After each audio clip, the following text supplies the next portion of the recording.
নমস্কার বন্ধুরা, SB academic সেন্টারের প্রত্যেকটা ছাত্রছাত্রীকে স্বাগত। আজকে আমরা উচ্চ মাধ্যমিকের 2025 সালের ইভিএস এনভায়রনমেন্টাল স্টাডিজ সাজেশন নিয়ে আলোচনা করছি, পরিবেশ বিজ্ঞান ক্লাস 12-এর। তো দেখো 2025 সালের সাজেশন দেখতেই পারছো। সর্বপ্রথম আমাদের এসবি একাডেমিক সেন্টার নিয়ে আসছে 2025 সালের ইভিএস সাজেশন। তো দেখো আমি part 1, part A, part B, part C, part D, part E total 5খানা ভাগে ভাগ করেছি, ঠিক আছে। এবং তোমাদের টোটাল কিন্তু প্রশ্ন আসবে কিন্তু 5টা, ঠিক আছে। টোটাল থাকবে 8 নম্বর করে, 5 8 40 নম্বরের পরীক্ষা। বড় প্রশ্নের সাজেশন নিয়ে আমি আলোচনা করছি। প্রত্যেকটা প্রশ্ন ইম্পর্টেন্ট, প্রত্যেকটা প্রশ্ন ভাইরাল। পার্টে কি বলেছে, জৈব বৈচিত্র্যের বিভিন্ন প্রকারভেদগুলি সংক্ষেপে আলোচনা করো। জৈব বৈচিত্র্যের মূল্য বলতে কী বোঝো, সঠিক উদাহরণ সহ আলোচনা করো। খুবই গুরুত্বপূর্ণ প্রশ্ন, খুবই গুরুত্বপূর্ণ প্রশ্ন কিন্তু, ঠিক আছে। প্রত্যেকটা প্রশ্ন ইম্পর্টেন্ট, 100% তোমাদের কিন্তু কমন আসবে। 2 দাগের প্রশ্ন, জৈব বৈচিত্র্য সংরক্ষণের গুরুত্ব আলোচনা করো। জৈব বৈচিত্র্য সংরক্ষণের প্রধান কৌশলগুলি আলোচনা করো। কি বলেছে আরেকবার শোনো, জৈব বৈচিত্র্য সংরক্ষণের গুরুত্ব আলোচনা করো। জৈব বৈচিত্র্য সংরক্ষণের প্রধান কৌশলগুলি আলোচনা করো। তো দেখো প্রত্যেকটা প্রশ্ন গুরুত্বপূর্ণ, প্রত্যেকটা প্রশ্ন ইম্পর্ট্যান্ট। আমি বলতে পারি 100% 2025 সালে তোমরা এখান থেকে কমন পাবে। সর্বপ্রথম আমাদের এসবি একাডেমিক সেন্টার বের করেছে পরিবেশ বিজ্ঞান সাজেশন, পরিবেশ বিজ্ঞান সাজেশন। তো দেখো এটা কিন্তু আমাদের এনভায়রনমেন্টাল স্টাডিজ সাজেশন 2025-এর। আমি বলতে পারি 100% এখান থেকে আসবে। তোমরা এগুলো কিন্তু খুব সুন্দর করে খাতায় লিখে নাও এই প্রশ্নগুলো, ওকে। 3 দাগের প্রশ্ন, গৃহস্থ জীব বৈচিত্র্য বলতে কী বোঝো। জীব বৈচিত্র্যের বিনাশের বিভিন্ন কারণগুলি লেখো।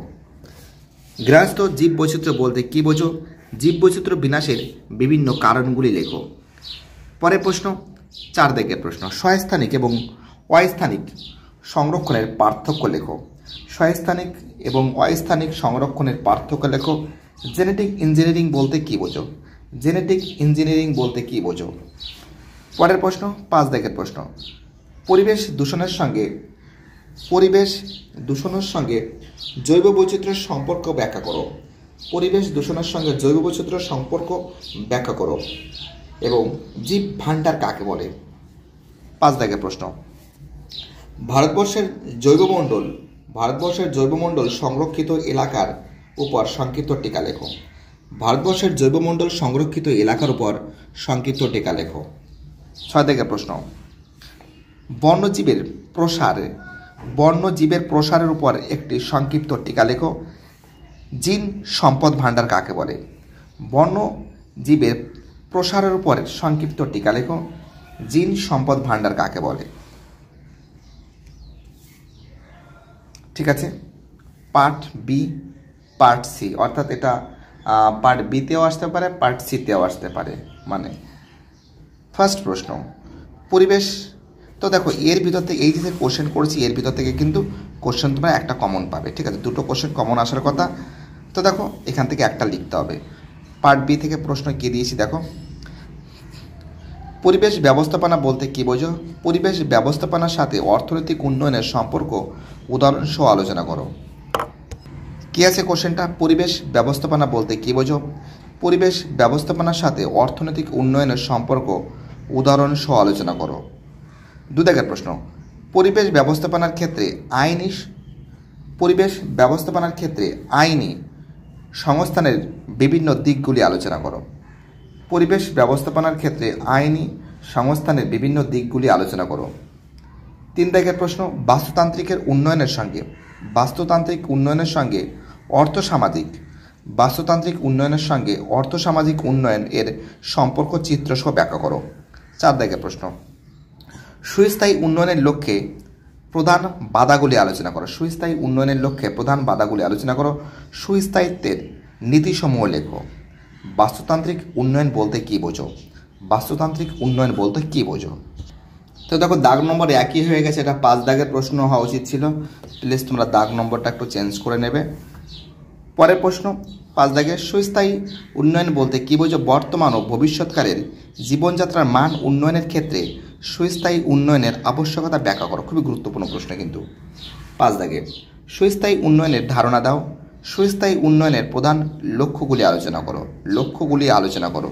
6 দাগের প্রশ্ন, পরিবেশ সুরক্ষা আইন 1986 এর উপর সংক্ষিপ্ত টিকা লেখো। পরিবেশ ব্যবস্থাপনার উপাদানগুলি লেখো। পরিবেশ ব্যবস্থাপনার উপাদানগুলি লেখো। 7 দাগের প্রশ্ন, পরিবেশ সূচকের মূল্যায়ন বলতে কী বোঝো? উদাহরণ দাও। পরিবেশ সূচকের মূল্যায়ন বলতে কী বোঝো? উদাহরণ দাও।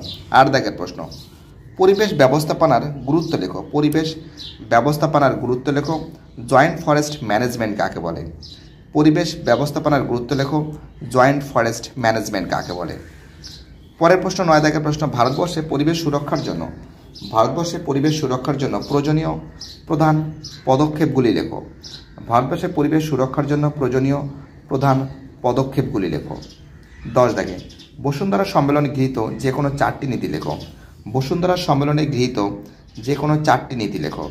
পার্ট সি থেকে কোন প্রশ্নগুলো গুরুত্বপূর্ণ সেটা তোমরা দেখে নাও। পার্ট বি এরগুলো দেখালাম, ওখান থেকে প্রশ্ন কমন আসবে। পার্ট সি থেকে 1 দাগে সুস্থায়ী উন্নয়নের লক্ষ্যে, কোশ্চেনটা কী আছে শোনো ভালো করে। সুস্থায়ী উন্নয়নের লক্ষ্যে প্রধান প্রতিবন্ধকতা আলোচনা করো। সুস্থায়ী উন্নয়নের লক্ষ্যে প্রধান প্রতিবন্ধকতা আলোচনা করো। সুস্থায়িত্বের 3টি নীতি উল্লেখ করো।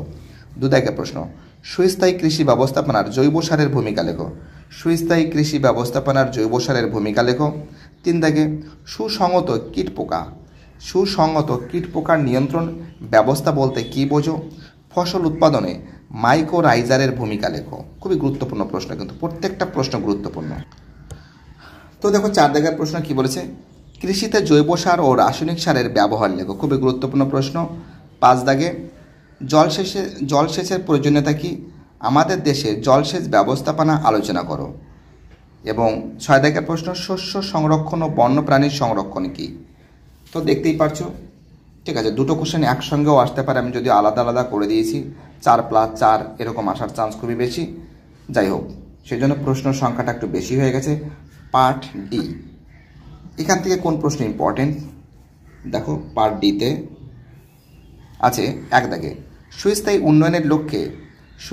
উন্নয়নের লক্ষ্যে সরকারি এবং অসরকারি, মানে বেসরকারি যাকে বলে, সরকারি এবং অসরকারি সংস্থাগুলির ভূমিকা লেখো। পরের প্রশ্ন 2 দাগের প্রশ্ন, সুস্থায়ী সমাজ বলতে কী বোঝো? এর সঙ্গে সুস্থায়ী উন্নয়নের সম্পর্ক লেখো। সুস্থায়ী সমাজ বলতে কী বোঝো?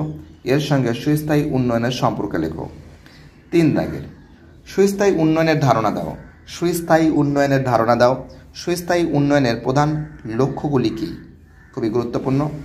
4 দাগের সুস্থায়ী উন্নয়ন কোন কোন বিষয়ের উপর নির্ভরশীল? সুস্থায়ী উন্নয়ন কোন কোন বিষয়ের উপর নির্ভরশীল? সহনযোগ্য ভোগের ধারণা দাও।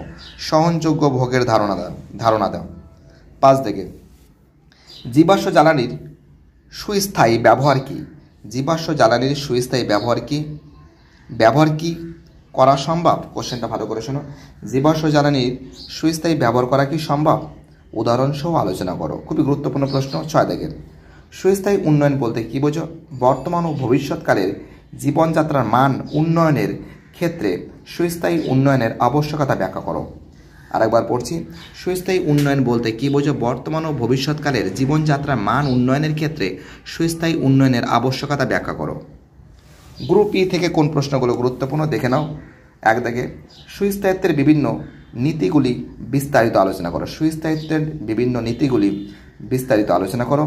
2 দাগে ভারতবর্ষে সুস্থায়ী কৃষির প্রয়োজনীয়তা লেখো। ভারতবর্ষে সুস্থায়ী কৃষির প্রয়োজনীয়তা লেখো। তো দেখো এটা একসঙ্গে, এটা 4 থেকে, এটা 4 থেকে, 4 আর 4 8। তো দেখো আমাদের একসঙ্গে লেখা উচিত ছিল, সেই জন্য কোশ্চেনগুলো একটু বেশি হয়ে গেছে, ভয়ের কোনো কারণ নেই। 3 দাগে পরিবেশের উপর কৃষি রাসায়নিকের প্রভাব আলোচনা করো। পরিবেশের উপর কৃষি রাসায়নিকের প্রভাব আলোচনা করো। মিশ্র চাষ কি? 4 দাগে প্রশ্ন কি বলেছে? ফসল উৎপাদনে মাটির গুরুত্ব লেখো। ফসল উৎপাদনে মাটির গুরুত্ব লেখো। সুস্থায়ী কৃষি ব্যবস্থাপনার জৈব সারের ভূমিকা লেখো। সুস্থায়ী কৃষি ব্যবস্থাপনায় জৈব সারের ভূমিকা লেখো। পরের প্রশ্ন 5 দাগে সুস্থায়ী কৃষি পরিকল্পনা আলোচনা করো। সুস্থায়ী কৃষি পরিকল্পনা আলোচনা করো। 6 দাগের প্রশ্ন, মিশ্র চাষ, শস্যের আবর্তন ও কৃষি বনের ভূমিকা সংক্ষেপে লেখো। মিশ্র চাষ, শস্যের আবর্তন এবং কৃষি বন এর ভূমিকা সংক্ষেপে লেখো। আইপিএম এর দুটি সুবিধা লেখো। আইপিএম এর দুটি সুবিধা লেখো। 7 দাগের প্রশ্ন, সুস্থায়ী কৃষির বিকাশের জন্য প্রয়োজনীয় প্রধান পদক্ষেপগুলি ব্যাখ্যা করো। সজীব আগাছা নাশক কাকে বলে? সুস্থায়ী কৃষি বিকাশের জন্য প্রয়োজনীয় প্রধান পদক্ষেপগুলি ব্যাখ্যা করো। সজীব আগাছা নাশক কাকে বলে? তো দেখো, টোটাল যে সাজেশন আছে সেই সাজেশন নিয়ে আমি আলোচনা করেছি। যে প্রশ্নগুলো গুরুত্বপূর্ণ, যে প্রশ্নগুলো 100% পরীক্ষায় আসার চান্স খুবই বেশি, সে সম্পর্কে আমি বিস্তারিত আলোচনা করেছি। ভিডিওটি দেখার জন্য এসবি একাডেমিক সেন্টারের তরফ থেকে প্রত্যেকটা ছাত্রছাত্রীকে জানাই অসংখ্য ধন্যবাদ। সুস্থ থাকো, ভালো থাকো, চ্যানেলের সঙ্গে যুক্ত থাকো, এটাই আমার একান্ত অনুরোধ তোমাদের কাছে।